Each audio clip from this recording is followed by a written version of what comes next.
कुडाळ नगरपंचायतीच्या सांगिर्डेवाडी येथील कचरा डेपोला बुधवारी दुपारी 3 वाजण्याच्या सुमाराला अचानक भीषण आग लागली. भर दुपारच्या वेळेस लागलेली आग वाऱ्यानं भडकली. आगीनं रौद्ररूप धारण करत संपूर्ण कचरा डेपोला वेढा दिला.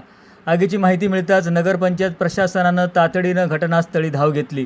नगरपंचायत आणि MIDCचे अग्निशमन बंब घटनास्थळी पाचारण करण्यात आले. आग विझवण्याचे शर्थीचे प्रयत्न सुरू झाले. नगराध्यक्ष प्राजक्ता बांदेकर शिरवलकर, नगरसेवक निलेश परब, नगरसेविका संध्या तेरसे, श्रेया गवंडे यांच्यासह लोकप्रतिनिधी आणि नागरिकांनी घटनास्थळी धाव घेतली. लोकप्रतिनिधींनी परिस्थितीची पाहणी करून प्रशासनाला आवश्यक त्या उपाययोजना करण्याच्या सूचना दिल्या. आगीचा धूर आजूबाजूच्या लोकवस्तीत पसरत असल्यानं नागरिकांच्या आरोग्याचा प्रश्नसुद्धा निर्माण झाला असून आग लवकरात लवकर विझवण्यासाठी युद्धपातळीवर प्रयत्न सुरू होते. आग नेमकी कशामुळे लागली याचं कारण अद्याप समजू शकलं नाही. मात्र उन्हाची तीव्रता आणि वाऱ्याचा वेग यामुळे आग विझवताना अडचणी येत होत्या.